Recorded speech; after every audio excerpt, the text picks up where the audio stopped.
继续关心中国政治有宣布要开放福建甲上海民众会当组团来咱台湾旅游甲佚佗。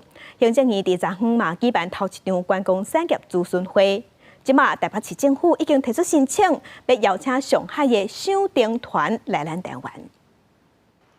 迎接特别高的元宵灯会，台北灯节陆续动工，为民众提手机啊抢先记录，由外国旅客看到主灯有无同的反应。Bit ugly, but that's fine. At least it's colourful. It's colourful and 外国旅客感觉新奇，同时间是中国文化部正式宣布，会解禁福建甲上海两地团客来台旅游，传出台北市政府要邀请上海赏灯团来台。上海旅游团开放来台，我想是去年我们上海台北双城论坛的成果之一，我们正面看待。相关资料有申请了吗？谢谢。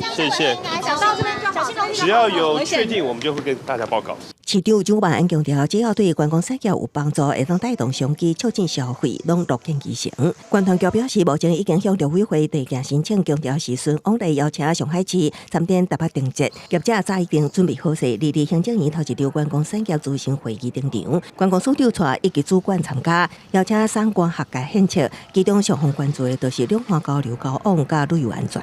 旅行业的部分，也希望就是说，对方既然释出善意，那我们也尽快的打铁趁热，把我们的禁团令，还有橙色警戒，也在这个议题上把它解除。在国安考量底下，这个我们都可以认同政府的想法啦。但是我想，不要把政治跟民间交流把它扯在一起，因为事实上经济的部分。如果客机增加，应该经济就要减少。我想这个也是把这个议题，就是也让我们的陆方来想一下。与会旅行商业工会专联会理事长肯定行政院和观光业将心内话讲出来，也毋过也佫表示，两岸交流的受益者是各行各业，透过旅游交往，才会互相有误解。公司新闻采访报道。